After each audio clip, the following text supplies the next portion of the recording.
നമഃ. ശ്രീമഹാദേവ്യൈ നമഃ. ഓം ശ്രീമദ്ദേവി മഹാഭാഗവതം പ്രഥമസ്കന്ധം 14-ാം അധ്യായം. ശ്രീശുക ബ്രഹ്മർഷി ജനിക്കുന്നതായിട്ടുള്ള രംഗമാണ് നമുക്ക് കേൾക്കാം. ഓം ശ്രീമദ് ഭാഗവതം 1-ാം സ്കന്ധം 14-ാം അധ്യായം. ഓം സൂതൻ. ഓം ആ നീലാപാങ്കിയെ കണ്ടു ചിന്തിച്ചാൻ വ്യാസനിങ്ങനെ, ഈ അപ്സരോ നാരി പറ്റിയോളല്ല, ഇങ്ങെന്തു ചെയ്യൂ ഞാൻ. വ്യാസമഹർഷി അരണി കടഞ്ഞുകൊണ്ടിരിക്കുന്ന സമയത്ത് ഘൃതാജി എന്ന അപ്സരസിനെ കണ്ടു. ആ ഘൃതാജിയിലാണ് ഈ ശ്രീശുക ബ്രഹ്മർഷി ഉണ്ടാകുന്നത്.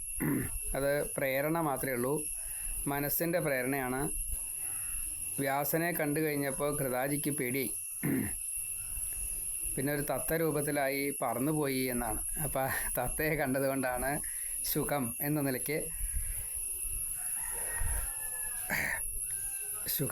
നിലയ്ക്ക് ആയതും ശ്രീശുകൻ എന്ന് പേരിട്ടതും. അങ്ങനെയാണ് ശ്രീശുക ബ്രഹ്മർഷി. ഏവം ചിന്തിക്കും ആ വ്യാസൻ തന്നെ കണ്ടവളും തഥാ പേടി പൂണ്ടാൾ ശപിച്ചേക്കും എന്നെയും മുനി എന്നതായി. ശുഗീരൂപം പൂണ്ടു പേടിച്ചവൾ പാറിപ്പറന്നു പോയി. വ്യാസന കിളിയെ കണ്ടു വിസ്മയിച്ചതു നിർഭരം. ആ കാഴ്ചയാൽ താൻ വ്യാസങ്കൽ അല്ലിത്താർ ശരനേറിനാൻ. വികാരക്ഷോഭവും രോമാഞ്ചവും ഉണ്ടായി മുനിക്കുടൻ. മനസ്സടക്കാൻ വൻ ധൈര്യം പൂണ്ടു പാരം ശ്രമിക്കലും സാധ്യമായില്ലൊതുക്കാനായി പിടിവിട്ട മനസ്സിനെ. അതാണ് വികാരം വരുമ്പോൾ നമുക്ക് കാമം നിയന്ത്രിക്കാൻ പറ്റില്ല. കാമത്തിന് കണ്ണ് കണ്ടുകൂടാ, അങ്ങനെ ഒരു നിയമമുണ്ട്. അത് വ്യാസന് സംഭവിച്ചു എന്ന് പറയാണ്. ഭാവിത്വത്താൽ എത്ര തന്നെ യത്നിച്ചിട്ടും ഘൃതാജിയാൽ മോഹിതം ചിത്തം ആ തേജോനിധിക്കായില്ലൊതുക്കുവാൻ. ഇപ്പം എല്ലാ ജ്ഞാനം കൊണ്ടിട്ട് വന്നിട്ടാണ് ഇങ്ങനെ സംഭവിച്ചത്. തീയുണ്ടാക്കാൻ കടഞ്ഞും കൊണ്ടിരിക്കെ തന്നെ തൽക്ഷണം വികാരവായ്പാൽ അരണി തന്മേൽ ശുക്ലം സ്രവിച്ചുപോയി. ശുക്ലം വീണതു കാണാതെ കടഞ്ഞാൻ മുനി പിന്നെയും ജനിച്ചാൻ. ശുകൻ അന്നേരം വ്യാസനൊത്തഴ കാട്ടവൻ. കൃഷ്ണ ശരണം. ശ്രീ ഗുരുവാർപ്പ. സർവത്ര ഗോവിന്ദനാമ സങ്കീർത്തനം. ഗോവിന്ദ ഗോവിന്ദ. ഇത് ശ്രീകൃഷ്ണൻ തന്നെയാണ് എന്നൊക്കെ പറയാറുണ്ട്. ശ്രീശുകൻ തീവ്ര പരിവ്രാജകനായിട്ടാണ് അവതാരം. ഹവിസ്സു തൂക്കവേ കാളിക്കത്തും യാഗാഗ്നി പോലവേ അരണീജാതന ബാലൻ ജനിപ്പിച്ചതു വിസ്മയം. പുത്രനെ കണ്ട് അത്ഭുതപ്പെട്ടേവം ചിന്തിച്ചു താപസൻ. ചിത്രം ശ്രീ ശിവൻ തൻ വരദാനം ഇത് അത്ഭുതം. മഹാദേവനെ ഭജിച്ചതുകൊണ്ടാണ്, മഹാദേവൻ്റെ അനുഗ്രഹം കൊണ്ട് ശ്രീശുക ബ്രഹ്മർഷി ജന്മമെടുത്തത്, വ്യാസൻ്റെ പുത്രനായിട്ട് വന്നത്. പക്ഷേ ഈ വ്യാസൻ ഉദ്ദേശിച്ചത് തൻ്റെ പിണ്ടം വയ്ക്കാനും കല്യാണം കഴിച്ച് മകൻ പരമ്പര വളർത്താനും എന്നൊക്കെയാണ് നിരീക്ഷിച്ചത്. അതൊന്നും തരായില്ല എന്ന് മാത്രം, അത്രയേ ഉള്ളൂ. അരണീഗർഭസംജാതം 2-ാം അഗ്നി കണക്കിനെ വെട്ടിത്തിളങ്ങി തേജസ്സു വഴിയും ശ്രീശുകൻ തഥാ ദിവ്യ തേജസ്സോടൊത്ത അന്യം ഗാർഹവത്യ അഗ്നി പോലവേ മോദമേകുന്ന തൻ പുത്രൻ തന്നെ കണ്ടിതു മാമുനി. ഗംഗയാറിൽ കുളിപ്പിച്ചു തിരിച്ചു ഗിരിയേറവേ അബ്ബാലന്മേൽ പുഷ്പവൃഷ്ടി ഉണ്ടായി. വാനത്തിൽ നിന്നുടൻ ശ്രീ മഹാദേവി നമ. മാത്രമല്ല ആ ശ്രീശുക ബ്രഹ്മർഷിക്ക് വേണ്ടതായിട്ടുള്ള സന്യാസകാലത്ത് വേണ്ടതായിട്ടുള്ള മാലയോ കിണ്ടിയോ എന്തൊക്കെയാണ് വേണ്ട വെച്ചാൽ അതൊക്കെ ആകാശത്തുനിന്ന് തന്നെ വന്നു എന്നാ. ആ മഹാത്മാവിനു ചെയ്താൻ ജാതകർമാധികം മുനി. വിണ്ണോർ മുഴക്കിനാർ വാദ്യം ആടിനാർ അപ്സരസ്സുകൾ. പാടി ഗന്ധർവപതികൾ ശുഖപ്പിറവി കാൺകയാൽ മോദിച്ചാർ നാരദൻ വിശ്വാവസു. തുമ്പുരു തൊട്ടവർ ദിവ്യനാം അരണീഗർഭസംജാതൻ വ്യാസസൂനുവേ വാഴ്ത്തിനാർ തുഷ്ടരായി വിദ്യാധരന്മാരും സുരൗഖവും. ശുഭം കൃഷ്ണാജിനം ദണ്ഡും ദിവ്യമാം കിണ്ടിയും തഥാ വീണു വാനിങ്കൽ നിന്നുർവീങ്കൽ. ആശുമുനീന്ദ്രരെ പിറന്ന പാടെ തേജസ്വിയായി വളർന്നാനുടൻ സുതൻ ചെയ്താൻ അവൻ ഉപനയനാദി പണ്ഡിതനാം മുനി. അതിഗൂഢങ്ങൾ വേദങ്ങൾ തൽപിതാവിനെ എന്ന പോൽ സംഗ്രഹം ഉപസ്ഥാനം ചെയ്തിതജാതമാത്രനെ. കൃതാജിതൻ ശുഗീരൂപം കണ്ടുണ്ടായവനാകയാൽ പുത്രന് ശുഗൻ എന്നുള്ള പേരു നൽകി മുനീശ്വരൻ. വ്യാഴത്തെ ഗുരുവാക്കിക്കൊണ്ട ദ്വൈപായന സൂനുവും ബ്രഹ്മചര്യവ്രതം മുറ്റും ആചരിച്ചാൻ യഥാവിധി. ശുഗൻ ഗുരുകുലം തന്നിൽ പാർത്തു. വേദങ്ങളും തഥാ ധർമ്മശാസ്ത്രങ്ങളും നന്നായി പഠിച്ചാൻ. സംഗ്രഹങ്ങളും ഗുരുദക്ഷിണയും ചെയ്തു. സമാവർത്തന കർമ്മവും കഴിഞ്ഞു. പിതൃപാർശ്വത്തിൽ തിരിച്ചെത്തി മുതാ ശുഗൻ. കൃഷ്ണ ഗുരുവായൂരപ്പ നാരായണ. അപ്പോൾ ശുഗനുണ്ടായി. ബൃഹസ്പതിയാണ് പഠിപ്പിച്ചതൊക്കെ. അപ്പോൾ നന്നായിട്ട് പഠിക്കുകയും ചെയ്തു. എന്നിട്ട് വീണ്ടും അച്ഛൻ്റെ ഈ ശമ്യാപ്രാസത്തിൽ സരസ്വതി തീരത്തുള്ള വ്യാസാശ്രമത്തിലെത്തി ശുഗൻ. മകൻ വന്നത് കണ്ട് അച്ഛൻ സംഭ്രമിച്ചെഴുന്നേറ്റുടൻ കെട്ടിപ്പുണർന്നു. മൂർധാവിൽ ചുംബിച്ചാൻ പ്രേമപൂർവകം. തന്നെയൊക്കെ വലിയ ആളാണേ. അപ്പോൾ അത് അറിഞ്ഞുകൊണ്ട് തന്നെയാണ്, വാത്സല്യമുണ്ട്. അപ്പോൾ വേഗം ചെന്നിട്ട് കെട്ടിപ്പിടിച്ച് പലതും ചോദിക്കുകയാണ്. വ്യാസൻ ചോദിച്ചു കുശലം പഠിപ്പിൻ വിഷയങ്ങളും. സുഖമായി തന്നെ ആശ്രമത്തിൽ താമസിപ്പിച്ചു പുത്രനെ. മകൻ്റെ ദാരകർമ്മത്തെ പിന്നെ ചിന്തിച്ചു മാമുനി. തേടിനാൻ അഴകേറുന്ന മുനി കന്യകയെ ജവാൽ. പിന്നെ തൻ മകനോടോതി മുനി നീ ധർമ്മശാസ്ത്രവും. ഹരേ പഠിച്ചു വേദവും ഇനി പുണ്യാത്മൻ വേൾക്ക സാമ്പ്രതം. പിതൃദേവന്മാരെ അർച്ചിക്കുക നീ നൽ ഗൃഹസ്ഥനായി വിവാഹം ചെയ്ത് ഋണത്തിങ്കൽ നിന്നും എന്നെ കരേറ്റുക. അപുത്രനായോനു വിണ്ണോ ഗതിയോ നാസ്തി നിർണയം. അതിനാൽ നീ മഹാഭാഗ ഗാർഹസ്ഥ്യം സ്വീകരിക്കുക. ഗൃഹാശ്രമം വരിച്ചിങ്ങു സുഖമേകുക നീശുക. എൻ്റെ ഈ പെരുതാമാശ പൂരിപ്പിക്കുക നീ സുധാ. ശ്രീ ഗുരുവായൂരപ്പ ശ്രീ മഹാദേവി നമ. ഓം. അയോനിജാതനാം നിന്നെ അണഞ്ഞേൻ വൻ തപസ്സിനാൽ ദേവതുല്യ മഹാബുദ്ധേ. കാത്താലും നിൻ പിതാവിനെ. ശ്രീ മഹാദേവി നമ. അപ്പോൾ കല്യാണം കഴിക്കാൻ പറ്റില്ല എന്ന് പറഞ്ഞ വ്യാസനാണ് മകനോട് തീവ്ര പരിവ്രാജകനാണ് കേട്ടോ ശ്രീ ശുഖബ്രഹ്മർഷി. എന്നിട്ടും പറയുകയാണ് കല്യാണം കഴിക്കൂ, കുട്ടികളെ ഉണ്ടാക്കുമെന്നൊക്കെ. സൂതൻ പറയാണ്. സൂതൻ അതിസ്നേഹത്തോടി വണ്ണമോതും സ്വന്തം പിതാവിനെ അണഞ്ഞരികിലായി നിന്നു ചൊന്നാൻ വൈരാഗ്യവാൻ ശുഗൻ. ചൊൽവതെന്തിങ്ങു ധർമ്മജ്ഞ വേദവ്യാസ മഹാമതേ. ശാസിക്ക തത്വോക്തിയാലി ശിഷ്യനെ ചെയ്വനാജ്ഞ ഞാൻ. അപ്പോൾ മറ്റ് പരിവ്രാജകന്മാർക്ക് എന്തൊക്കെയാണ് വേണ്ട, സന്യാസിമാർക്ക്, അതൊക്കെ പറയാൻ വേണ്ടി പറഞ്ഞു. അതൊക്കെ ഞാൻ പഠിക്കാൻ ചെയ്യാം, പക്ഷേ ഈ കല്യാണമൊന്നും കഴിക്കാൻ പറ്റില്ല എന്ന് പറഞ്ഞു. വ്യാസൻ പുത്രാർത്ഥമായി ഞാൻ 100 ആണ്ട് ചെയ്തോരു ഉഗ്രതപസ്സിനാൽ ശിവാരാധനയാലും മേ ക്ലേശിച്ചുണ്ടായവൻ ഭവാൻ. രാജാവോടഥ ചോദിച്ചു തരാം വിത്തം നിനക്കു ഞാൻ നല്ലൊരു യൗവനത്തിങ്കൽ സുമതേ വാഴുക സൗഖ്യമായി. ഇപ്പം 100 കൊല്ലം തപസ് ചെയ്തിട്ടാണ് ശ്രീ ശുഖബ്രഹ്മർഷി ഉണ്ടായത് പരമ്പരയ്ക്ക് വേണ്ടിയിട്ട്. ധനം അത് നീ ഇനിയിപ്പോൾ അധ്വാനിച്ച് കാശുണ്ടാക്കൊന്നും വേണ്ട, അത് ഞാൻ രാജാവിൽ നിന്ന് വാങ്ങിത്തരാം എന്ന് പറഞ്ഞു. എന്നാലെങ്കിലും കല്യാണം കഴിച്ച് സുഖമായിട്ട് കഴിയട്ടെ വെച്ചിട്ടാണ്. ശുഗൻ പിതാവേ സുഖം അന്യൂനം എന്തോ നീ മഞ്ഞിലോതുക. വിദ്വാൻമാർ സുഖമായ എണ്ണ ദുഃഖവിദ്ധം സുഖത്തിനെ. വേൾക്കിൽ ഭാര്യയ്ക്കടിമയായി വരുമല്ലോ മഹാശയ. പരതന്ത്രൻ എന്തു സുഖം വിശേഷ്യ സ്ത്രീജിതന്നുമേ. ആമമോ ജയിലോ പെട്ടാൽ വല്ലബോധം വിമുക്തനാം പുത്രധാരങ്ങളാൽ ബദ്ധൻ മുക്തനാവിൽ ഒരിക്കലും. അതായത് മറ്റുള്ള സങ്കടങ്ങളൊക്കെ തീർക്കും, പക്ഷേ പരിഹാരങ്ങൾ പലതുമുണ്ടേ. കുടുംബജീവിതമായിട്ടാവുമ്പോൾ അത് അത്ര എളുപ്പമല്ല എന്നതാണ് സന്യാസം സ്വീകരിക്കാൻ നിശ്ചയിച്ചതായിട്ടുള്ള, അല്ലെങ്കിൽ ആ ഒരു മനസ്സോട് കൂടിയിട്ട് ജന്മം കൊണ്ടതായിട്ടുള്ള ശ്രീ ശുഖബ്രഹ്മർഷി പറഞ്ഞത്. മലമൂത്രാധികം ദേഹം പെണ്ണായുള്ളോർക്കും അവ്വിധം ഏതു വിദ്വാൻ അതിൽ ചിത്തമൂന്നാനിച്ഛിപ്പതും മുനേ. അയോനിജൻ ഞാൻ വിപ്രഷേ യോനിച്ഛിപ്പതെങ്ങനെ. ഭാവിങ്കലുമായി യോനിജന്മം കാക്ഷിപ്പതില്ലിവൻ. അതൊരു വലിയ നിയമ, അരണിയിൽ നിന്നാണ് ഉണ്ടായത്. അപ്പോൾ ഞാനെങ്ങനെയാണ് അങ്ങനെ ഒരു വിവാഹാദി കാര്യങ്ങളൊക്കെ കഴിക്കുക? എന്തായാലും പറ്റില്ല. അത്ഭുതാത്മസുഖം വിട്ടു സുഖത്തെ കൊതിപ്പനോ. ആത്മാരാമൻ ഒരാൾ വീണ്ടും വിഷയാസക്തനായി വരാ. നീ വിസ്തരിച്ചോരാ വേദമെല്ലാം ആദ്യം പഠിച്ചു ഞാൻ. കർമ്മമാർഗത്തിൽ വർത്തിക്കും അവ ഹിംസാമയങ്ങൾ താൻ. ഹരേ ഗുരുവാം എൻ ഗുരുവും ആ വിഷയാബ്ധിയിൽ മുങ്ങിയോൻ. അവിദ്യ മൂടും ഹൃത്താണ്ടോ നാമോ മുക്തി അണയ്ക്കുവാൻ. ബൃഹസ്പതിയും കൂടിയും വിവാഹമൊക്കെ കഴിച്ച ധാരാളം കുട്ടികളും അങ്ങനെയൊക്കെയാണ്.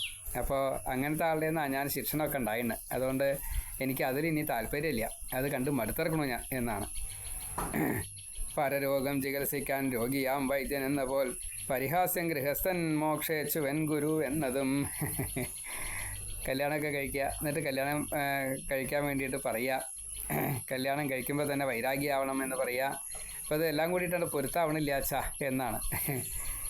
ഗൃഹസ്ഥനായിട്ട് ജീവിച്ചും കൊണ്ട് ഭോഗസുഖങ്ങളൊക്കെ അനുഭവിച്ചു കൊണ്ടിരിക്കുന്ന ആൾ അതൊന്നും പാടില്ല എന്ന് പറയണതും അത്ര ശരിയല്ല. സ്വാനുഭവം അത് തന്നെ സത്യമാവണം, അതേ പറയാൻ പാടൂ. അങ്ങനെയൊക്കെ നിയമമുണ്ടേ. ഗുരുവേയും വേണുഗോപി നിൻ സമീപം അണഞ്ഞു ഞാൻ. ജ്ഞാനമേകി കാക്കുക എന്നെ വിഷയപ്പാമ്പിൽ നിന്നു നീ. ഭചക്രം പോൽ മഹാഘോരം പ്രപഞ്ചത്തിൽ കറങ്ങവേ വിശ്രമം ആ സൂര്യൻ എന്ന പോലെ ദിവാനിശം. തത്വാർത്ഥചിന്ത വിട്ടെന്തി പ്രപഞ്ചത്തിൽ സുഖം മുനെ. പുഴുക്കൾക്ക് മലത്തിൽ പോൽ മൂഢർക്കേ തോന്നിടൂ സുഖം. ശ്രീ മഹാദേവി നമ. വേദശാസ്ത്രാദി നേടിയിട്ടും രോഗിയാം മർത്യനിൽ പരം മൂഢനുണ്ടോ? പട്ടി പന്നി അശ്വങ്ങൾ കവരൊക്കുമേ നേടിയ ദുർലഭമർത്യത്വം വേദശാസ്ത്രങ്ങളൊക്കെയും പഠിച്ചു വീണ്ടും സംസാരബദ്ധനാവുകിൽ മുക്തനാർ. സംസാരത്തിൽ ഇങ്ങനെ കുട്ടികളും മക്കളും കുടുംബാരാമത്വം ആണ് സ്വീകരിക്കുന്നത് എങ്കിൽ അവർക്ക് പിന്നെ എങ്ങനെയാണ് മുക്തി കിട്ടുക? അവർക്ക് മുക്തി കിട്ടുക എളുപ്പമില്ല. ഇങ്ങനെ ബദ്ധനായി കഴിഞ്ഞാൽ മുക്തി കിട്ടണമെങ്കിൽ ആ ഗൃഹസ്ഥധർമ്മങ്ങൾ നന്നായിട്ട് ചെയ്താൽ മതി. ഒന്നും കയ്യിൽ ശേഷിപ്പുണ്ടാവരുത്. എന്നാൽ ധാരാളം ഉണ്ടാക്കുകയും വേണം. ഉണ്ടാക്കിയതൊക്കെ പാത്രം അറിഞ്ഞുകൊണ്ട് യഥാവിധി ദാനം ചെയ്ത് അവരെ സന്തുഷ്ടരാക്കാൻ സാധിച്ചുവെങ്കിൽ ഭഗവാനായാലും ബ്രാഹ്മണരെ ആയാലും അങ്ങനെ ഓരോരുത്തരെയും അങ്ങനെ ചെയ്തു കഴിഞ്ഞാൽ വലിയ ഫലമാണ് കിട്ടുക. ശ്രീഹരേ നാരായണ ശ്രീ മഹാദേവേ നമ. ധാരാധിബദ്ധൻ ഗൃഹിയെ വിദ്വാൻ എന്ന ഈ വാഴ്ത്തുകിൽ അതിൽ പരമൊരാശ്ചര്യം എന്തുള്ളൂ താതാ മന്യതിൽ മായാഗുണം മൂന്നുമിങ്ങു ബാധിക്കാത്തവനാരുവാൻ അവൻ കടന്നോനും മേധാവി വിജ്ഞനും ബന്ധങ്ങൾ പലതുണ്ടാക്കും പഠിപ്പാൽ എന്തുവാൻ ഗുണം ഹരെ പഠിക്കേണ്ടതു സംസാരബന്ധം പോക്കും പഠിപ്പുതാൻ ഗൃഹമെന്നുള്ള പേര് ആളെ ഗ്രഹിക്കുന്നതു കൊണ്ടുതാൻ സുഖമെന്ത് ആ ബന്ധനാകാരത്തിൽ പേടി അതാനുമേ ഹരേ. ബദ്ധനായി ബുദ്ധി മന്ദിച്ച ദൈവം വഞ്ചിച്ചതാം നരർ മാത്രമേ ബദ്ധരാവുള്ളൂ മർത്യജന്മം ലഭിക്കലും. ഗൃഹം എന്നുള്ളത് നമ്മളെ അങ്ങോട്ട് വിഴുങ്ങും. സ്വതേ ഭാര്യ പോലും അങ്ങനെയാണ്, ഗൃഹിണി ആണ്. അപ്പം അതുകൊണ്ട് നമ്മളെ അങ്ങോട്ട് വിഴുങ്ങുകയാണ്. നമ്മുടെ സമയം നഷ്ടപ്പെടുത്തും, നമ്മുടെ സമ്പാദ്യം നഷ്ടപ്പെടുത്തും, നമ്മുടെ സ്വസ്ഥത നഷ്ടപ്പെടുത്തും, ഉറക്കം നഷ്ടപ്പെടുത്തും. അങ്ങനെയാണ് ഗൃഹം എന്നുള്ള ഈ ഗൃഹാന്തകൂപത്തിൽ വീണ് കഴിഞ്ഞാൽ പിന്നെ അവിടുന്ന് മുക്തി കിട്ടുക എളുപ്പമല്ല. അത് പറഞ്ഞതൊക്കെ സത്യമാണ്. പക്ഷേ അതിനോടാണ് നമുക്ക് താല്പര്യം ഉണ്ടാവുക. അതിൻ്റെ ഒരു സുഖം വേറെയാ എന്നൊക്കെ പറഞ്ഞിട്ട് നമ്മൾ ന്യായവും പറയും. അങ്ങനെയൊക്കെയാണ്. ശ്രീ മഹാദേവ്യൈ നമ. വ്യാസൻ ബന്ധനാലയമല്ലല്ല ഗൃഹം ബന്ധനഹേതുവും ഗൃഹിയായും മുക്തനാവും മനസ്സാൽ മുക്തനാമൊരാൾ ന്യായമായി വിത്തം ആർജിച്ചും വേദോക്തം പോൽ നടന്നുമേ ശ്രാദ്ധകൃത്തായി സത്യവാക്കായി ശുദ്ധനാം ഗൃഹി മുക്തനാം വാനപ്രസൻ ബ്രഹ്മചാരി യതിയും വ്രതസംസ്ഥനും ഉച്ചതെറ്റുന്ന നേരം ചെന്നാശ്രയിപ്പൂ ഗൃഹസ്ഥനെ ശ്രദ്ധയാൽ അന്നദാനത്താൽ ഉന്മതാൻ ഓതിയും സദാ പരോപകാരം ചെയ്യുന്നോർ ധർമ്മസ്ഥന്മാർ ഗൃഹേശ്വരർ കണ്ടില്ല കേട്ടില്ല ഗാർഹസ്ഥത്തേക്കാൾ ശ്രേഷ്ഠമൊന്നിനെ. അപ്പോൾ ഈ ഒരു നിയമത്തെ പറയാണ്. എന്താണ് വേണ്ടത്? നമ്മൾ സമ്പാദിച്ചത് ഇപ്പോൾ ആഹാരം വേണ്ട ആൾക്ക് ആഹാരം കൊടുക്കണം, അവിടെ പൈസ കൊടുക്കരുത്. പൈസ വേണ്ട ആൾക്ക് പൈസ കൊടുക്കണം. അതേപോലെ കന്യക വേണ്ട ആൾക്ക് കന്യക, ഭൂമി വേണ്ട ആൾക്ക് ഭൂമി, വീട് വേണ്ട ആൾക്ക് വീട്, വിദ്യ വേണ്ട ആൾക്ക് വിദ്യ. ഇങ്ങനെ ഓരോരുത്തർക്കും നമ്മൾ വേണ്ടത് മുഴുവൻ കൊടുക്കുകയാണെങ്കിൽ അതുതന്നെയാണ് ഗൃഹസ്ഥധർമ്മം. അത് ചെയ്താലോ വലിയ നേട്ടമാണ്. പിന്നെ ഒരു ജന്മം വേണ്ടി വരില്ല. ആ ജന്മം കൊണ്ട് തന്നെ മുക്തനാവാൻ സാധിക്കും. ജ്ഞാനമേറും വസിഷ്ഠാദ്യ ആചാര്യരാൽ അത് ഉപാസിതം വേദോക്തം ആചരിപ്പോർക്കിങ്ങെന്ത് അസാധ്യം മഹാമതേ. ഇപ്പോൾ ഗുരുവിനെ കുറ്റം പറഞ്ഞിട്ടാണ് വന്നേ. ബൃഹസ്പതി വേളിയൊക്കെ കഴിച്ച് കുട്ടികളൊക്കെ ഉണ്ടെന്നൊക്കെയാണ് പറഞ്ഞത്. അത് ഈ ധർമ്മമാണ് ആചരിക്കുന്നത്. സപ്തർഷികളായാലും ഈ മരീചി തൊട്ടുള്ള പ്രജാപതിമാരായാലും അവരൊക്കെ ഗൃഹസ്ഥന്മാരായത് എന്തിനു വേണ്ടിയിട്ടാണ്? ഈ ധർമ്മത്തെ പ്രചരിപ്പിക്കാൻ വേണ്ടിയിട്ടാണ്. അവർക്ക് ഈ കാമോ അല്ലെങ്കിൽ അങ്ങനെയുള്ള വിഷയമൊന്നും അത്ര സാരില്ല. എന്നാൽ അവർക്ക് കുട്ടികളുണ്ടാവണില്ലേ? കുട്ടികളുണ്ടാവുകയും ചെയ്യും. അങ്ങനെയാണ്. അത് ഭോഗലംപടത്വമല്ല, അതാണ്. അത് ഭഗവാൻ തന്നെയാണ് ആ കാമത്തെ അവിടെ പൂരിപ്പിക്കണു എന്ന് മാത്രമേ ഉള്ളൂ. നേടാം സ്വർഗം മുക്തിയും സജ്ജന്മവും വേണ്ടതൊക്കെയും ഒരാശ്രമം കഴിഞ്ഞ് അന്യമാശ്രമം ധർമ്മസമ്മതം ആധാനം ചെയ്യുക നീ അഗ്നി ചെയ്യുക കർമ്മം അതന്ത്രിതം തർപ്പണം ചെയ്യുക നീ ദേവ പിതൃമർത്യർക്ക് വേണ്ട പോൽ ഉൽപ്പാദിപ്പിക്കുക സുതനെ ഗാർഹസ്ഥ്യത്തിൽ ഇണക്കുക പിന്നെ ഗൃഹം വിട്ട് വാനപ്രസ്ഥവും സ്വീകരിക്കുക വാനപ്രസ്ഥത്തിനു ശേഷം സന്യാസം സ്വീകരിക്കുക ഇന്ദ്രിയങ്ങൾ മഹാഭാഗ മാതകങ്ങൾ അനാരതം മനസ്സും അഞ്ചിന്ദ്രിയവും വിഭാര്യൻ ദുരന്തതം അതിനാൽ തജ്ജയത്തിനായി വേൾക്ക പത്നിയെ നീ സുത ശാസ്ത്രോക്തി വാർദ്ധക്യത്തിങ്കൽ തപസ്സെന്നല്ലീ സൂവ്രത വിശ്വാമിത്രൻ മഹാഭാഗൻ ആഹാരാദിവിഹീനനായി തപസ്സുഗ്രം ചെയ്തു 3000 വർഷം ജിതേന്ദ്രിയൻ ഒടുക്കം മോഹിതനുമായി കാട്ടിൽ മേനകയാൽ അവൻ തദ്വീരസഞ്ജാതയല്ലോ പുകൾ പൊങ്ങും ശകുന്തള പരാശരൻ മൽപിതാവും കാളിയാം ദാശകന്യയെ കണ്ട് കാമാർത്തനായി പൂണ്ടാൻ പണ്ട് തോണി കടത്തവേ സുതയെ കണ്ടു വിധിയും കാമബാണങ്ങളേൽക്കയാൽ പിന്നാലെ പാഞ്ഞു മോഹിച്ചു തടയപ്പെട്ടു രുദ്രനാൽ അതിനാൽ ഹിതമാമെൻ വാക്കാതിരിക്കുക മത്സുത കുലകന്യയെയും വേട്ടു വേദമാർഗം ചരിക്കനി ശുഗോൽപത്തി എന്ന 14-ാം അധ്യായം സമാപ്തം. സർവത്ര ശ്രീമദ് ദേവി നാമസങ്കീർത്തനം. ശ്രീ മഹാദേവി നമ. ഇനി അടുത്ത അധ്യായത്തിലാണ് ഈ ഈരടി പറയുന്നത്. നമുക്കത് കേൾക്കാം. സർവം ഖല്ലുതമേവാഹം നാന്യതസ്തി സനാതനം. ഞാൻ താനിതെല്ലാം മറ്റൊന്നുമില്ല നൂനം സനാതനം. ആ വാക്ക് പറയാണ്. ആലില കൃഷ്ണനോട് ലക്ഷ്മി പറയുന്നതായിട്ടുള്ള ഭാഗമാണ്. 67 ശ്ലോകങ്ങളിലൂടെ ശുഗനെ പഠിപ്പിക്കുന്നതായിട്ടുള്ള ചില കാര്യങ്ങളെക്കുറിച്ച് പറയാം. ശ്രീ മഹാദേവ്യൈ നമ. 15-ാം അധ്യായം. ശ്രീശുകൻ. ഓം സ്വീകരിക്കാ പിതാവേ ഞാൻ എന്നെന്നും ദുഃഖദം ഗൃഹം നായാട്ടുവല പോലെന്നും മർത്യർക്കത് വിലങ്ങുതാൻ ധനചിന്തകളാൽ താതാ നോവുന്നോർക്ക് എന്തുവാൻ സുഖം ബന്ധുക്കൾ പീഡിപ്പിക്കുന്നു വിഷയാന്ധൻ ദരിദ്രനെ. ഇപ്പം നമ്മളൊക്കെ ഈ ശബ്ദസ്പർശ രൂപരസ ഗന്ധങ്ങളെ ആഗ്രഹിക്കുന്നവരാ. പഞ്ചേന്ദ്രിയങ്ങളിലൂടെ കണ്ണുകൊണ്ട് കാണാനും മൂക്കൊണ്ട് മണക്കാനും നാവുകൊണ്ട് രുചിക്കാനും തൊലി കൊണ്ട് തൊടാനും ചെവി കൊണ്ട് കേൾക്കാനും ആഗ്രഹിക്കുന്നവരാ. ഈ ആകെ 5 ഉള്ളൂ. പക്ഷെ അതിന് അടിമകളാണ് നമ്മൾ. അതുകൊണ്ട് അങ്ങനെയുള്ള ജീവിതം എനിക്ക് വേണ്ട എന്ന് ശ്രീ ശുകബ്രഹ്മർഷി പറയാണ്. നിസ്പൃഹൻ ഭിക്ഷുവെ പോലെ സുഖിയല്ല അമരേന്ദ്രനും പിന്നെ ആർക്കിങ്ങതുണ്ടാവും മൂലോക വിഭവത്തിലും. തപസ്സു ചെയ്യും മുനിയെ കണ്ടാൽ ഇന്ദ്രന് ദുഃഖമായി വിഘ്നം നാനാതരം ചെയ്യാൻ ശ്രമിക്കുകയുമായി. തഥാ സുഖിയൽ അജനും വിഷ്ണു ലോകസുന്ദരി ലക്ഷ്മിയെ കിട്ടിയിട്ടും ദുഃഖിയാണെന്നും ദൈത്യരോടർ ചെയ്യുവാൻ ചെയ്വൂ യത്നങ്ങൾ പലതും തപസ്സും ചെയ്വൂ ദുശ്ചരം. ശ്രീമാനാം വിഷ്ണുവും പിന്നെ ആർക്കുള്ളൂ വിപുലം സുഖം. ശിവനും സർവദാ ദുഃഖി തന്നെ എന്നറിയാം. അവൻ തപശ്ചര്യ നടത്തുന്നു ദൈത്യയുദ്ധങ്ങളും സദാ. ധനവാനെങ്കിലും ഭോഗിക്കാകാ വാഴാൻ സുഖത്തോടും ധനമില്ലെങ്കിലോ മർത്യൻ സുഖിക്കുന്നതും എങ്ങനെ. ശ്രീ മഹാദേവി നമ. ഈ കർമ്മസ്വരൂപിയായിട്ടുള്ള ഭഗവാനെ സ്തുതിക്കുന്നതായിട്ടുള്ള രംഗമുണ്ട്. അതായത് സൂര്യൻ പോലും സദാസമയത്തും സഞ്ചരിച്ചുകൊണ്ട്, സഞ്ചാരം തന്നെയാണ്. അപ്പോൾ നിൽക്കാൻ പറ്റുന്നില്ല. സൂര്യന് സഞ്ചാരം ഉണ്ടോ ഇല്ലേ അത് വേറെ വിഷയം. ഉദിക്കണോ അസ്തമിക്കണോ എന്നുള്ള രീതിയിലാണ്. അതേപോലെ മഹാദേവൻ എന്നും സംഹാരത്തെ ചെയ്യുക എന്ന രീതിയിൽ അസുരന്മാരെ വധിക്കുക മറ്റു കാര്യങ്ങളൊക്കെ ചെയ്യുന്നുണ്ട്. മഹാവിഷ്ണു എത്രയോ അവതാരങ്ങൾ എടുത്തുകൊണ്ട് തൻ്റെ പാലനകർമ്മത്തെ ചെയ്യുന്നു. ബ്രഹ്മാവ് സദാസമയത്തും സൃഷ്ടിച്ചു കൊണ്ടിരിക്കണം. കർമ്മത്തിൻ്റെ ഗതി അതാർക്കൊന്നും പറയാൻ നിവർത്തിയില്ല, തടുക്കാനും പറ്റില്ല. കർമ്മത്തിൻ്റെ ഗതി അങ്ങനെയാണ്. അപ്പോൾ കർമ്മസ്വരൂപിയായിട്ടുള്ള ഭഗവാനാണ് ഇത് നിയന്ത്രിക്കുന്നത്. അങ്ങനെയുള്ള കർമ്മസ്വരൂപിയായിട്ടുള്ള ഭഗവാന് നമസ്കാരം. ഭഗവാനായാലും ഭഗവതിയായാലും മഹാദേവനായാലും ഒരുപോലെയാണ്. നമസ്കാരം എന്നാണ് കർമ്മം. അപ്പോൾ ആ കർമ്മം ഇതുപോലെയല്ലേ വരുന്നത്. എനിക്കത് അതുകൊണ്ട് എന്താ നേട്ടം? എനിക്കതിന് ഉദ്ദേശമില്ല. കർമ്മവാക്യം വേണ്ട, കാമവാക്യം വേണ്ട, എനിക്കൊരാഗ്രഹമില്ല. പിന്നെന്താ? നിൻ വീരജാതനാമെന്നെ അറിഞ്ഞും കൊണ്ടു താൻ ഭവാൻ നിയോഗിക്കുകയോ ഘോര സംസാരത്തിൽ ഉഴന്നിടാൻ. അപ്പോൾ അങ്ങ് കുറച്ചൊരു കല്യാണം കഴിക്കാതെ കണ്ട് 4 സന്യാസിനെയാണ്. കുട്ടികളുണ്ടായിട്ടുണ്ട്, 4 കുട്ടികളുണ്ടായിട്ടുണ്ട്. കല്യാണം കഴിച്ചിട്ടല്ലാന്നേതോ. പാണ്ഡുവും ധൃതരാഷ്ട്രരും വിതുരനും ശ്രീ ശുകബ്രഹ്മർഷിയും 4 കുട്ടികളാണ് വ്യാസനുള്ളത്.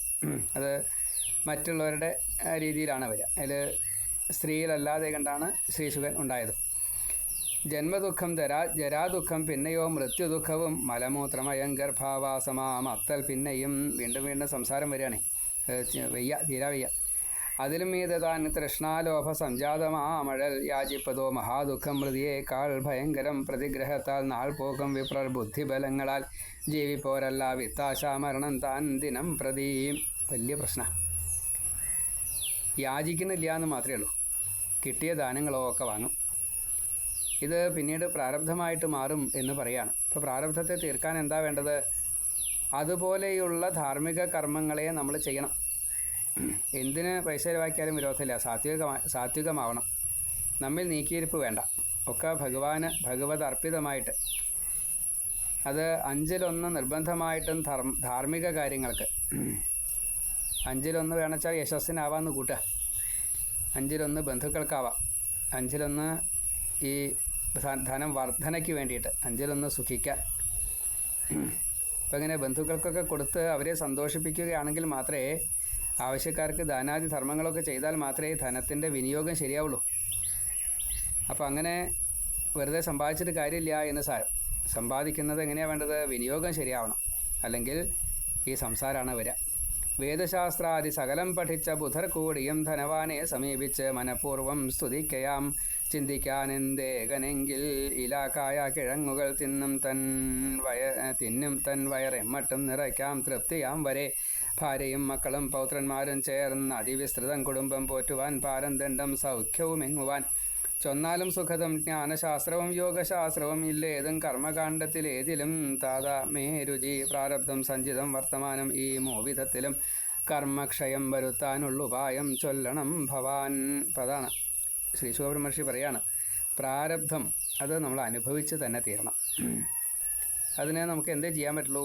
തലയിലുള്ള ഭാരം തോളത്ത് വയ്ക്കാം, തോളത്തുള്ളത് ഒക്കത്ത് വയ്ക്കാം, കയ്യിൽ തൂക്കി പിടിക്കാം. ഇങ്ങനെ മാറി മാറി വയ്ക്കുമ്പോൾ ഒരു ആയാസം ഉണ്ടാവും, പക്ഷെ അത് ഏറ്റാതിരിക്കാൻ പറ്റില്ല. പക്ഷേ ഇത് ക്രമേണയായിട്ട് സൂര്യപ്രകാശം വന്നു കഴിഞ്ഞാൽ മഞ്ഞ് ഉരുകി പോകുന്നത് പോലെ ഐസും കട്ടയാണ് നമ്മൾ ഏറ്റണമെന്ന് കൂട്ടുക. നല്ല വെയിൽ വന്നു കഴിഞ്ഞാൽ ഐസിങ്ങനെ വെള്ളായി ഐസ് തീരില്ലാണ്ട് പോകും. അപ്പോൾ ആ ഐസായിട്ട് മാറ്റണം എന്താ ഈ പ്രാരബ്ധം. പക്ഷെ അത് ഏറ്റാതിരിക്കാൻ പറ്റില്ല. എനിക്ക് കനുണ്ടെന്ന് വിചാരിച്ചിട്ട് പറ്റില്ല, ഏറ്റ് തന്നെ വേണം. അത് എത്ര ജന്മം കൊണ്ടാണ് ഏറ്റുണ്ടെന്ന് വെച്ചാൽ അത്ര ജന്മം. നമ്മളൊരു വലിയൊരു ഐസിൻ്റെ കട്ട അത് ഒരു സ്ഥലത്ത് നിന്ന് മറ്റൊരു സ്ഥലത്തേക്ക് കൊണ്ടുപോയിട്ട് ഇടണം. അത് ഒരു ജന്മം മുഴുവനെ ചെയ്തു, ആയില്ല. അടുത്ത ജന്മം വേണ്ടി വന്നു, എന്നിട്ട് അവിടെയും ചെയ്തു, അപ്പോഴും ആയില്ല. പിറ്റേ ജന്മം അപ്പോഴും ഇതുപോലെ തന്നെ ചെയ്തു. ഇങ്ങനെ 10 ജന്മം കൊണ്ടാണ് അത് തീർന്നുള്ളൂ വെച്ചാൽ 10 ജന്മം എടുത്തിട്ട് അത് തീർത്തേ പറ്റൂ. എനിക്ക് പറ്റില്ല പറഞ്ഞിരുന്നിട്ട് കാര്യമില്ല. ഒരു വെയിറ്റിനെ പറഞ്ഞു എന്ന് മാത്രമേ ഉള്ളൂ.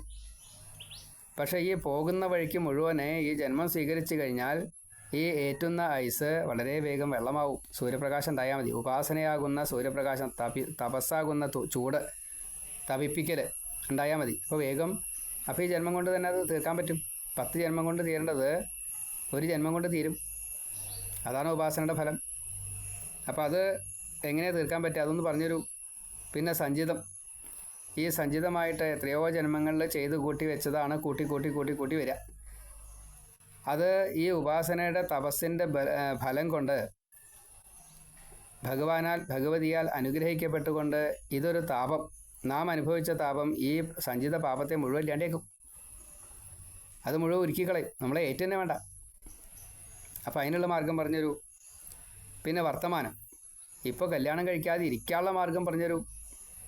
അതാണ് ഞാൻ ഇപ്പോൾ ഈ സംസാരം ഉണ്ടാവരുത് വിചാരിച്ചിട്ട് വന്നയാൾ സംസാരം ഉണ്ടാവാനുള്ള വഴി അച്ഛൻ പറഞ്ഞുതരാം, അത് വേണ്ട എനിക്ക്. അപ്പോൾ കർമ്മക്ഷയം വരുത്താനുള്ള കാര്യത്തെ പറഞ്ഞുതരൂ. ബാക്കി വരാതിരിക്കാനുള്ളത്, കാമം മുഴുവൻ ഇല്ലാണ്ട് നശിപ്പിക്കാനുള്ള മാർഗം പറഞ്ഞുതരൂ. കല്യാണത്തിൻ്റെ കാര്യം പറയുമ്പോൾ പറയാണ്, അത് വായിച്ചാൽ സ്ത്രീകൾക്കൊന്നും പിന്നെ മറ്റേ ഈ ഭാഗവതം വേണ്ടാന്നൊക്കെ പറയും അവർ. ഒരു 3 ശ്ലോകം പറയുന്നുണ്ട്, ശ്രദ്ധിച്ച് കേൾക്കാം. അട്ടയെ പോൽ നാരി രക്തം കുടിക്കുന്നെന്ന വാസ്തവം ശൃംഗാരാദിയിൽ മോഹിച്ചിട്ടറിയുന്നില്ല പാമരൻ. സ്ത്രീയല്ല കുറ്റം പറഞ്ഞതേ, പുരുഷനെയാണ് കുറ്റം പറഞ്ഞത്. അത് മോഹിച്ചിട്ട് സമയം നഷ്ടപ്പെടുത്തുക, ധനം നഷ്ടപ്പെടുത്തുക, ഈശ്വരോപാസന ഇല്ലാണ്ടാവുക. ഭോഗത്താൽ വീര്യവും ചാടുഭാഷണത്താൽ ധനങ്ങളും മനസ്സും കക്കും ആ കാന്ത കള്ളൻ ആര് അന്യൻ ഈ വിധം. വേറെ കള്ളന്മാരില്ല ഈ ഭാര്യ പോലെ.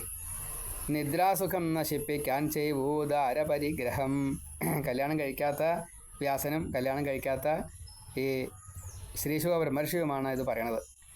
ചിരിക്കാനല്ല കരയാൻ വിധി വഞ്ചിതനാം നരൻ. അതിന് വേണ്ടിയിട്ടാണ് കല്യാണം. അപ്പം അതുകൊണ്ട് അത് വേണ്ടാച്ചാ. സൂതൻ ഈ വിധം സുഖവാക്യങ്ങൾ കേട്ട് സത്യവതി സുതൻ വലുതാം ചിന്തയിൽപ്പെട്ടു ചെയ്വതെന്തിങ് അസംശയം. വ്യാസൻ തൻ കണ്ണിൽ നിന്നാധി മുഴുത്തൊഴുകി കണ്ണുനീർ വിറച്ചുപോയി ദേഹമാകെ വാട്ടം പൂണ്ടിതു ചിത്തവും ഇണ്ടലാൽ നീറുമദ്ദീനൻ അച്ഛനെ കണ്ടൊരശുകൻ അത്ഭുതത്താൽ വിടർന്നുള്ള കണ്ണുമായോർത്തിതിങ്ങനെ. വേദാഭവാക്യൻ വേദാന്തകർത്താവ് എല്ലാം അറിഞ്ഞവൻ ആ വിദ്വാനും മോഹമേകും മായാശക്തി ഭയങ്കരം. ഇപ്പം നോക്കണേ, എന്താ ഉള്ളത്? പിണ്ടം വയ്ക്കാൻ ആളെ ഉണ്ടാവണം, ഇത്രയല്ലേ? അതാണ് വ്യാസൻ ഇങ്ങനെയൊക്കെ പറയണത്. അപ്പോൾ വിവരം ഉണ്ടായിട്ട് എന്താ കാര്യം? വിവേകമില്ല എന്നല്ലേ? വിവരം ഉണ്ടാവാൻ, ജ്ഞാനം ഉണ്ടാവാൻ കുറേ പഠിച്ചാൽ മതി, എഴുതിയാൽ മതി. പക്ഷേ വിവേകം വേണ്ടേ? അത് അച്ഛനില്ല എന്നാണ് പറയണത്. അച്ഛനില്ല എന്ന് പറഞ്ഞ് കേട്ടപ്പോൾ, മകൻ്റെ ഈ വാക്ക് കേട്ടപ്പോൾ അച്ഛന് വിഷമായി. അതാണ് വിദ്വാനാം വ്യാസഭഗവാൻ പോലും മോഹിപ്പതേതിനാൽ ദുസ്സാധ്യയാകുമാ മായയേത് എന്തെന്നറിവീല ഞാൻ. പുരാണനാം വക്താവായി കർത്താവായി ഭാരതത്തിനും വേദം പകുത്തോരാ വ്യാസമുനിയും മോഹമാർന്നുപോയി. ആ ദേവി ശരണം മോഹിപ്പിപ്പതാരിജഗത്തിനെ ബ്രഹ്മാദികളെയും പിന്നെ അന്യർത്ഥൻ കഥയെന്തുവാൻ. മായാമോഹിതനാവാതെ മൂലോകത്തിലും ആരുവാൻ ബ്രഹ്മവിഷ്ണുഹരാദ്യന്മാർ കൂടി മോഹിതരായവർ. അത്ഭുതം മായതൻ വീര്യം അത്ഭുതം മായതൻ ബലം സർവജ്ഞനാം വിഷ്ണു പോലും മായതൻ വശവർത്തിതാൻ. വിഷ്ണുവിനംശമീ വ്യാസൻ എന്നു പൗരാണികം മതം. കപ്പൽ മുങ്ങിയ വൈശ്യൻ പോലവനും മോഹമഗ്നനായി ദീനനായി പ്രാകൃതൻ പോലെ കണ്ണീർ വാർക്കുന്നിതിന്നിവൻ. വിദ്വാൻമാർക്കും ദുസ്ത്യജമാം മായാബലമിതത്ഭുതം. ഇദ്ദേഹമാര് ആരുവാൻ ഞാൻ എന്തോ നീ ഭ്രമം എങ്ങനെ പഞ്ചഭൂതാത്മകം ദേഹത്തിങ്കൽ ഈ പിതൃപുത്രത. സ്വയം ചിന്തിക്കുകയാണ്, വലിയൊരു ജ്ഞാനിയാണ്. ഈ ദേഹം സത്യം പറഞ്ഞാൽ ദേഹം എന്താ? ഇതാർക്കാ അവകാശം? ഈ എൻ്റേതായിട്ട് ദേഹം പോലെ എൻ്റെ അല്ല.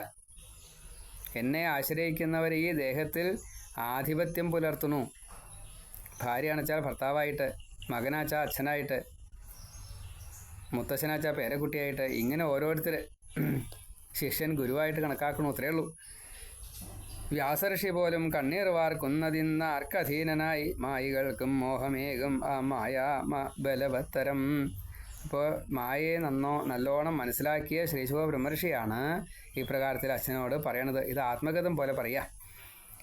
സൂതൻ ബ്രഹ്മാദ്യർക്കും വിണ്ണവർക്കും അമ്മയായി ലോകനാഥയായി സർവകാരണമാം ദേവി തന്നെയുള്ളാൽ നമിച്ചുടൻ.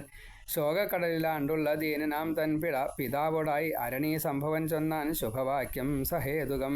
മഹാത്മൻ നിന്തിരുവടിയേവർക്കും ബോധമേകുവോൻ പാരാശര്യ ഭവാൻ മാഴ്കാനെന്ത് പാമരൻ എന്ന പോൽ.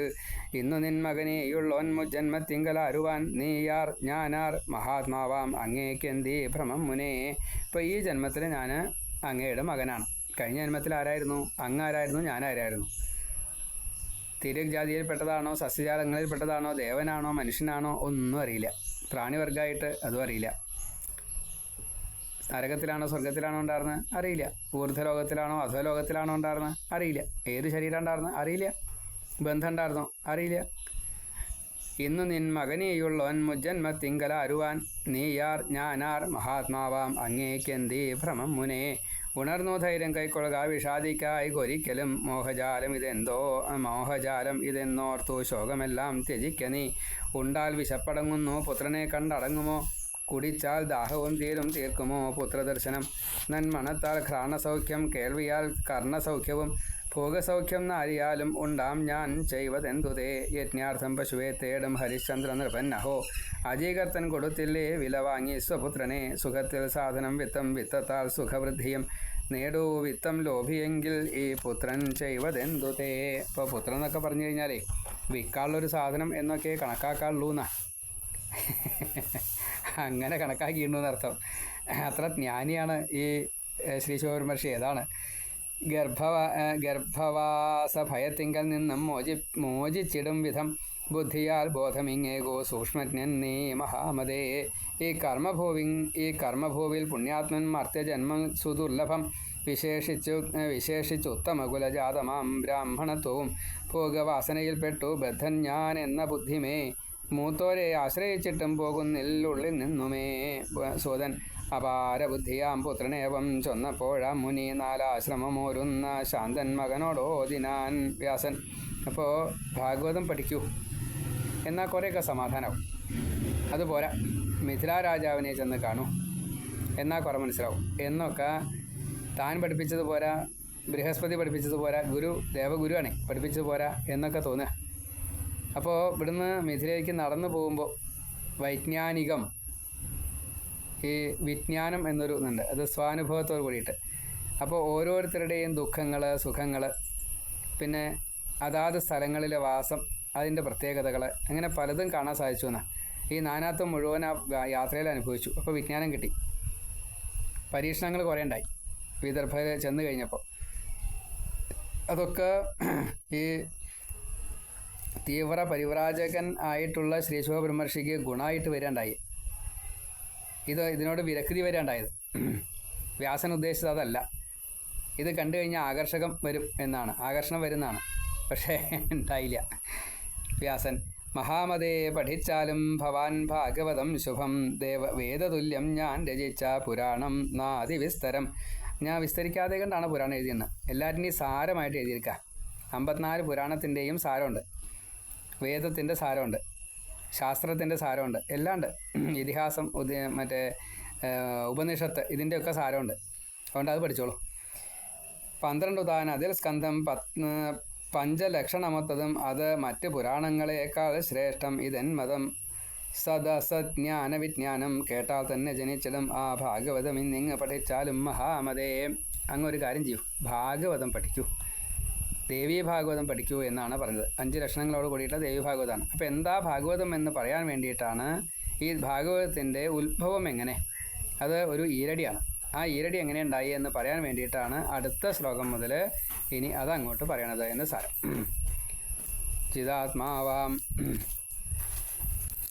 ചിതാത്മാവാം ആരുവാൻ എന്നെ ബാലനായി സൃഷ്ടി ചെയ്തതും എന്തിനെന്തോന്നിനാൽ എമ്മട്ടിതെല്ലാം അറിയേണ്ടു ഞാൻ. ഒരു ഭാഗം പറഞ്ഞിട്ട് 49ാമത്തെ ശ്ലോകം പറഞ്ഞിട്ട് 50ാമത്തെ ശ്ലോകം വായിക്കുമ്പോൾ യാതൊരു ബന്ധവും കിട്ടില്ല. നമ്മളതിനെ സ്വയമേവ ബന്ധിപ്പിക്കണം, അപ്പോഴേ അത് മനസ്സിലാവുള്ളൂ. ആലിലകൃഷ്ണൻ ചിന്തിച്ചുകൊണ്ടിരിക്കുകയാണ്. ഉണ്ണി ആലിലയിൽ പിറന്നു, ആധാരം എന്താ മനസ്സിലാവണില്ല, ഞാൻ എവിടെയാണെന്ന് മനസ്സിലാവണില്ല, നിറച്ച് വെള്ള കാണാള്, ആരെയും സഹായത്തിനൊന്നും കാണാനില്ല, മറ്റ് ജീവികളൊന്നുമില്ല. അപ്പോൾ സ്വയം ചിന്തിക്കുക. ചിതാത്മാവ് ആരുവാൻ എന്നെ ബാലനായി സൃഷ്ടി ചെയ്തതും എന്തിനെന്തോന്നിനാൽ എമ്മട്ട് ഏതെല്ലാം ഇതറിയേണ്ടു ഞാൻ. ഇപ്പോൾ പലതും ചിന്തിച്ചു. ഞാൻ ആരാണ്, എന്നെ സൃഷ്ടിച്ചത് ആരാണ്, എന്തിനാണ് എന്നെ സൃഷ്ടിച്ചത്, എന്തിനാലാണ് എന്നെ സൃഷ്ടിച്ചത്, ഇതെല്ലാം ഞാൻ അറിയണം. ഇതൊക്കെ നമ്മുടെ അവസ്ഥയാട്ടോ എന്നു ചിന്തിച്ചുകൊണ്ട് ആലിലമേൽ കൊച്ചുബാലനായി കിടക്കവേ മഹാത്മാവാമാ വിഷ്ണുവോട് സാമ്പ്രതം ശ്ലോകാർത്ഥത്താൽ ഭഗവതി നിഖിലാർത്ഥവും ഓതിനാൾ. ഞാൻ താനിതെല്ലാം മറ്റൊന്നുമില്ല നൂനം സനാതനം സർവം ഖല്ലുതമേവാഹം നാന്യതസ്തി സനാതനം സർവത്ര. ശ്രീമദ്ദേവി നാമസങ്കീർത്തനം. ശ്രീ മഹാദേവി നമ. ഇങ്ങനെ ചിന്തിച്ചുകൊണ്ടിരിക്കുമ്പോഴാണ് ഈ അശരീരി പോലെ ഈ 2 വരി കേട്ടത്. അപ്പോൾ ഭഗവതി മാത്രമേ ഉള്ളൂ, വേറെ ഒന്നുമില്ല. മുന്നേയും ഇന്നും നാളെയും ഇതെല്ലാം കൂടി ലയിക്കുന്നതും ഭഗവതി തന്നെയാണ് എന്ന് പറയാണ്. ഞാൻ താനിതെല്ലാം മറ്റൊന്നുമില്ല നൂനം സനാതനം. അപൂർവമീ വാക്കുകേട്ട് നന്നായി ഉൾക്കൊണ്ടു ഭഗവാൻ ഹരി സത്യമാമീ വാക്കുരച്ചതാര് എന്നോർത്താൻ മനസ്സിനാൽ. ആണോ പെണ്ണോ ക്ലീബമോ ഈ ചൊന്നത് എമ്മട്ടറിഞ്ഞിടും. ഏവം തർക്കിക്കവേ ഹൃത്തിലുണ്ടായി ഭാഗവത സ്മൃതി. ശ്ലോകാർത്ഥം താൻ ഉച്ചരിച്ചും അതിൽ താൻ മനമൂന്നിയും കിടന്നു ചിന്താകുലനായി വടപത്രത്തിൽ ഈശ്വരൻ. അപാരതേജോനിധിയാം വിഷ്ണുവിൻ മുമ്പിലാക്ഷണം ശംഖചക്രഗദാ പത്മങ്ങളും ദിവ്യായുധങ്ങളും 4 കൈകളിലും പൂണ്ട്. ദിവ്യാംബരവും അവിധം ദിവ്യഭൂഷകളും ചാർത്തി പുഞ്ചിരിക്കും മുഖത്തോടും സ്വവിഭൂതികളാം തുല്യമാരാം തോഴികളത്തുടൻ പ്രാദുർഭവിച്ചാൾ ശിവയാം മഹാലക്ഷ്മി ശുഭാനനാം. നാരായണ ദേവി നാരായണ ലക്ഷ്മി നാരായണ ഭദ്രനാരായണ. അമ്മ തന്നാശ്രയം ദേവി തന്നാശ്രയം അമ്മയല്ലാതെ മറ്റിൽ എനിക്കാശ്രയം. ശ്രീ മഹാദേവി നമ. മഹാദേവി പറയാണ്, മഹാലക്ഷ്മി പറയാണ്, ഇങ്ങനെ രൂപത്തോടു കൂടി വന്ന ഞാനല്ല കേട്ടോ ഈ അശരീരി പറഞ്ഞത്. അങ്ങയെ ഏറ്റവും ഇഷ്ടപ്പെട്ടതായിട്ടുള്ള മഹാദേവി, ഈ ബ്രഹ്മവിഷ്ണു മഹേശ്വരന്മാർക്കും ഈശ്വരി, വാണി ലക്ഷ്മി കാളി, അവർക്കും ഈശ്വരിയായിട്ടുള്ള ആ മഹാദേവിയാണ് ഇത് പറഞ്ഞത് കേട്ടോ എന്ന് പറയാണ്. സൂതനാണ് ഈ പറയണത്. സൂതൻ നേരിൽ ആധാരം എന്നെ നിൽക്കുമ സുഭഗാംഗിയെ കണ്ടു പാരം വിസ്മയിച്ചു ഭഗവാൻ കമലേക്ഷണൻ. ദേവിതൻ പാർശ്വഭാഗത്തായി നിന്നാർ വെവ്വേറെ ശക്തികൾ രതിഭൂതി സ്വാഹ ബുദ്ധി മതി കീർത്തി സ്മൃതി സ്വധ ശ്രദ്ധ മേധാക്ഷുധകളും ധൃതി നിദ്രാഗതി ക്ഷമ ദയയും ജൃംഭയും തന്ത്രി തുഷ്ടി പുഷ്ടികൾ ലജ്ജയും എല്ലാവരും ആയുധം പൂണ്ടോർ നാനാഭൂഷയണിഞ്ഞവർ മന്ദാരമാലയും മുത്തുമാലയും ചാർത്തി മിന്നുവോർ അവരെയും ദേവിയെയും ഏകാർണവജലോപരി കണ്ടു വിസ്മയമാണ്ടുള്ളോരുള്ളം പൂണ്ടു ജനാർദ്ദനൻ. മായയെ കണ്ട അത്ഭുതത്താൽ സർവാത്മാവേവമോർക്കയായി എങ്ങു നിന്നീ സ്ത്രീകളുണ്ടായി ഞാനീ ആലിലയിങ്കലും ഘോരമാമീ അർണവത്തിൽ പേരാലുണ്ടായതെങ്ങനെ.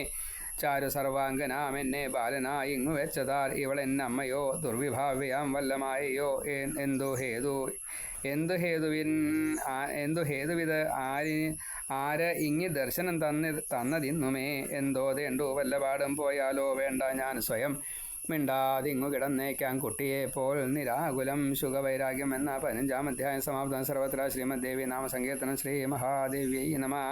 ഈ അടുത്ത അധ്യായം കൂടിയും കൂട്ടി വായിക്കണം എന്നാ പറയാം. അപ്പോൾ അതുകൊണ്ടാണ് വായിച്ചു പോവാം. പിന്നെ അടുത്ത ദിവസത്തെ പാരായണത്തിൽ ഇതിൻ്റെ കുറച്ച് സൂചനകളും പറയാം. 16-ാം അധ്യായം. ഓം വ്യാസൻ. ഏവം ഭ്രമിച്ചാലിലയിൽ കിടക്കും ദേവദേവനെ കണ്ടു സസ്മിതമാ ദേവി ചൊന്നാൾ വിസ്മയമെന്തുതേ സൃഷ്ടി പ്രളയകാലത്തിലെല്ലാം ഏവം പിറക്കിലും മഹാശക്തി പ്രഭാവത്താൽ എന്നെ നീ വിസ്മരിക്കയാം. സഗുണന്മാർ നമ്മളെന്നാൽ പരാശക്തി നിർഗുണ സാത്വികീ ശക്തി അതൊന്നോ ഞാൻ അതെന്നായി ധരിക്ക നീ. ഇതെല്ലാം ആ ദേവി പറയണതാട്ടോ. ലക്ഷ്മി പറയാണ്. നിന്നാഭിപത്മത്തിൽ നിന്നുമുണ്ടാം ബ്രഹ്മപ്രജാപതി രജോ ഗുണയുധൻ സർവലോകത്തെയും ചമപ്പവൻ തപസ്സു ചെയ്ത് അവൻ നേടും പിന്നീട് ഉത്തമശക്തിയെ അവൻ ചമയ്ക്കും മുപ്പാരും രജസാൽ രക്തവർണ്ണമായി ഗണങ്ങളൊത്ത 5 ഭൂതങ്ങളും ഇന്ദ്രിയവർഗവും മനസ്സൊത്തുള്ള ഇന്ദ്രിയേശന്മാരെയും സൃഷ്ടി ചെയ്തവൻ ലോകം ചമയ്ക്കും അവണ്ണം സൃഷ്ടാവെന്നായി പുകഴ്ന്നിടം വിശ്വത്തെ രക്ഷിപ്പവനായി തീരും നീയും മഹാമതേ. ശ്രീ മഹാദേവ്യൈ നമഃ. തദ്ഭ്രൂമധ്യത്തിൽ നിന്നുണ്ടാം ക്രോധത്താൽ രുദ്രനാം ഹരൻ താമസീ ശക്തിയെ ഘോരതപസ്സാൽ അവൻ ആർന്നിടും കൽപ്പാന്തത്തിൽ അവൻ തീരും ഹർത്താവായും മഹാശയ അണഞ്ഞേൻ നിന്നെ അതിനാൽ സാത്വികീ ശക്തിയായ ഞാൻ നിൻ സമീപസ്ഥയായെന്നും നിൽപ്പൂ ഞാൻ മധുസൂദന എൻ വാസമന്ദിരം നിൻ ഉൾക്കമലം താൻ സദാ വിഭോ. ശ്രീ മഹാദേവ്യൈ നമഃ. വിഷ്ണു രഹസ്യം പരമം ശ്രേഷ്ഠം പാതിശ്ലോകം സ്ഫുടാക്ഷരം മുമ്പ് ആരോ ചൊന്നു കേട്ടേൻ ഞാൻ അതാരെന്നുര ചെയ്യുക നീ. വരാരോഹേ സംശയമുണ്ട് ഇതിലിങ്ങു വരാനനെ ധനത്തെ നിർധനൻ പോലെ അതുമോർത്തോർത്തു വാഴു ഞാൻ. വ്യാസൻ വിഷ്ണുവിൻ വചനം കേട്ട് പാരം പ്രീതിയോടും തഥാ പുഞ്ചിരിച്ചും കൊണ്ടു ചൊന്നാളാ മഹാലക്ഷ്മി സുന്ദരി. മഹാലക്ഷ്മി കേൾക്ക ശൗരേ സഗുണ ഞാൻ ചതുർബാഹുക ഓർപ്പു നീ അറിയാ സഗുണാധാരയായ നിർഗുണയെ ഭവാൻ. ഹരേ. ശ്രീ മഹാദേവി നമ. അത് നിന്നോടുരച്ചുള്ളോൾ അവൾ താൻ എന്നതോർക്ക നീ. പുണ്യം ഭാഗവതം വേദസാരമാണതു തേറുക എന്ന് പറഞ്ഞാൽ അറിയുക. അപാരം തന്നെ ദേവി കാരുണ്യമരിമർദ്ദന. ഹരേ ഗുരുവർപ്പ. നിൻഹിതാർത്ഥമുരച്ചല്ലോ പരമം ഗുഹ്യമങ്ങവൾ ഉൾക്കാമ്പിലെന്നും സൂക്ഷിക്കുക മറക്കായിക ഇത് ഒരിക്കലും. ആ മഹാദേവി തൻ വാക്യം സർവശാസ്ത്രാർത്ഥസാരമാം മുപ്പാരിലും ഇതിന്മീതേ ഇല്ല ഒന്നും അറിയേണ്ടതായി ഓതിനാളിത് നീ ദേവിക്കേറ്റവും പ്രിയനാകയാൽ. സർവം ഖല്യുതമേവാഹം നാന്യതസ്തി സനാതനം. ഞാൻ താനിതെല്ലാം മറ്റൊന്നുമില്ല നൂനം സനാതനം. ഈ ഇരടിയാണ് പറഞ്ഞത്. വ്യാസൻ. മഹാലക്ഷ്മി വാക്യമേവം കേട്ട് വിഷ്ണു ചതുർഭുജൻ അത് അത്യുത്തമം മന്ത്രമെന്നായി ധരിച്ചാനുള്ളിലെപ്പോഴും. പിന്നീട് തന്നാഭിപത്മജാതനാം വിധി വിഷ്ണുവെ പ്രാപിച്ചു ശരണം ദൈത്യന്മാരെ പേടിച്ചു താൻ പുരാ. മധുകേടവരോടുഗ്രയുദ്ധം ചെയ്തു ഹനിച്ചുടൻ ജപിച്ചു വാണാൻ ശ്ലോകാർത്ഥം സുസ്ഫുടം ഭഗവാൻ ഹരി. ഏവം ജപിക്കും ശ്രീ വിഷ്ണു തന്നെ കണ്ട പ്രജാപതി ചോദിച്ചു വൻ ഭക്തിയോടും രമാവതിയോടിങ്ങനെ. ധ്യാനിപ്പതാരെ ദേവേശ നിന്നേക്കാൾ മീതയാരുവാൻ ഏതുൾക്കൊണ്ടു ഭവാൻ മോദമാളുന്നു ജഗദീശ്വര. ഹരി. എന്നിലും നിന്നിലും ബ്രഹ്മൻ ക്രിയാകാരണരൂപയായി വർത്തിക്കുമ ശക്തി അത്രേ സാക്ഷാൽ ഈശ്വരിയാം ശിവ. മഹാർണവം പോൽ ഗംഭീരം ഏതാധാരത്തിലൊക്കെയും നിൽപ്പൂ സാകാരയാം നിത്യ അമേയ ശക്തിയുമാരുവാൻ. ചരാചരാത്മകം വിശ്വമെല്ലാം സൃഷ്ടിപ്പതേതവൾ പ്രസാദിക്കുകയിലേകുന്നു മുക്തിയാ വരദായിനി. അവൾ താൻ പറയാം വിദ്യാമുക്തി ഹേതു സനാതനി. അവൾ താൻ ഭവബന്ധത്തിൻ ഹേതു സർവേശ്വരേശ്വരി. ആ ചിച്ഛക്തിയിൽ നിന്നുണ്ടായി നീ ഞാൻ വിശ്വം സമസ്തവും ഇതിലേതും ശങ്ക വേണ്ട ധരിച്ചാലും വിധേ ഭവാൻ. ശ്ലോകാർത്ഥത്താൽ ദേവി ചൊന്നതല്ലോ ഭാഗവതം ഹരേ. അത് വിസ്തൃതമായി തീരും ദ്വാപരാദിയുഗങ്ങളിൽ. ശ്രീ മഹാദേവി നമ. വ്യാസൻ. വിഷ്ണുവിന്ന അഭിപത്മത്തിൽ നിന്നത് ഉൾക്കൊണ്ടു പത്മജൻ അപാരബുദ്ധിയാം പുത്രൻ നാരദന്നേകിനാൻ പുരാ. എനിക്കതേകിനാൻ മുന്നം സാക്ഷാൽ നാരദനും തഥാ. അതു തീർത്താൻ ഞാനുമേവം ദ്വാദശസ്കന്ധ പൂർണ്ണമായി. ആ പുരാണം വേദതുല്യം മഹാഭാഗ പഠിക്ക നീ. ദേവിതൻ ചരിതം പഞ്ചലക്ഷണാന്യുതമുത്തമം. തത്വജ്ഞാനം വഴിഞ്ഞിടും അത് സർവോത്തമോത്തമം. ധർമ്മശാസ്ത്ര സമം പുണ്യം വേദാർത്ഥങ്ങൾ നിറഞ്ഞതും. വൃത്രാസുരവധം തൊട്ട നാനാഖ്യാനങ്ങൾ ചേർന്നതായ ഭവാബ്ദിത്തോണിയായി ബ്രഹ്മജ്ഞാനത്തിനു നിദാനമായി ദിവ്യമാമ ഭാഗവത പുരാണം പുരുഷഋഷഭ കൈക്കൊണ്ടാലും മഹാഭാഗായോഗ്യൻ നീ ബഹുബുദ്ധിമാൻ 18,000 ശ്ലോകമെല്ലാം ഇന്നു പഠിക്ക നീ അജ്ഞാനം പോക്കിടും ജ്ഞാനത്തോ വെളിച്ചം അതേകിടും പഠിപ്പവർക്കും കേൾപ്പോർക്കും സുഖം ആയുസ് ശാന്തിയും ശുഭവും ധനവും പുത്ര പൗത്ര സമ്പത്തുമേകിടും ലോമഹർഷൻ്റെ മകൻ ഈ ധർമാത്മാവ് എൻ്റെ ശിഷ്യനും ശുഭമാമി പുരാണത്തെ നിന്നൊപ്പം താൻ പഠിച്ചിടും. സതാണ് ഈ രോമഹർഷണൻ്റെ മകനായിട്ടുള്ള സൂതൻ ഉഗ്രശ്രവസ് അദ്ദേഹമാണ് ഇത് നമ്മളോട് പറയണത്. ഇപ്പോൾ നേരത്തെ നമ്മൾ 2-3 അധ്യായങ്ങൾക്ക് മുന്നേ നമ്മൾ പറഞ്ഞു അത് രോമഹർഷണനാണ് എന്ന്. അപ്പോൾ അവിടെ മഹാദേവി പറയണു, വ്യാസൻ പറയണു, നമുക്ക് ഈ കിട്ടുന്നത് ഉഗ്രശ്രവസ് എന്ന സൂതൻ നൈമിഷാരണ്യത്തിൽ വെച്ചിട്ട് ശൗനകാദി മഹർഷിമാരോട് പറയുന്നതാണ്. കാരണം ഭാഗവതം തന്നെ ഈ ദേവി ഭാഗവതം രചിക്കുന്നതിന് മുന്നേ 1000 കൊല്ലം മുന്നെയാണ് ഉണ്ടായത്. അപ്പോൾ ആ കാലത്ത് അത് പറഞ്ഞത് ഉഗ്രശ്രവസാണ്. ഇതും ഉഗ്രശ്രവസ് തന്നെയാണ്. സൂതൻ എന്നോടും പുത്രനോടും മോദി പിന്നെ സവിസ്തരം കഥിച്ചോര പുരാണം കേട്ടെല്ലാം ഞാൻ വശമാക്കിനേൻ. ശുഭം വ്യാസാശ്രമത്തിൽ പാർത്ത പുരാണം പഠിക്കലും കർമ്മത്തിൽ ശ്രദ്ധ പൂണ്ടില്ല വസിഷ്ഠ സദൃശൻ ശുഗൻ. ഒന്നിലും മനമൂന്നാതെ ഒറ്റയ്ക്കും മിണ്ടാതിരുന്നിടും ഉണ്ടാലും ഉണ്ടില്ലെന്നാലും ശക്തിയിൽ അവൻ ഒന്നിലും. അതാണ് എത്ര ദിവസം വേണിച്ച് ഉണ്ണാതിരിക്കും, ഒരു കുഴപ്പമില്ല. അതാണ് ശ്രീ ശുഗബ്രഹ്മർഷി അത്രയും പരിവ്രാജകനാണേ, എല്ലാറ്റിനെയും സ്വായത്തമാക്കിയിരിക്കണു എന്ന് സാരം. അതുകൊണ്ടാണ് ഏവം ചിന്തയിലാപ്പെട്ട ശുഗനെ കണ്ടുടൻ മുനി ചോദിച്ചു, പുത്ര നീ എന്തേ ചിന്തിക്കുവതു ദുഃഖിയായി? കടം പിടിച്ചോ രാധനൻ മട്ടിൽ കേഴുന്നതെന്തിനായി? ഞാൻ അച്ഛനായിങ്ങിരിക്കെ ചിന്തയെന്തിനിതാത്മജാം. ഭുജിക്ക വേണ്ട പോൽ സൗഖ്യം മനോദുഃഖം ത്യജിക്കനീ.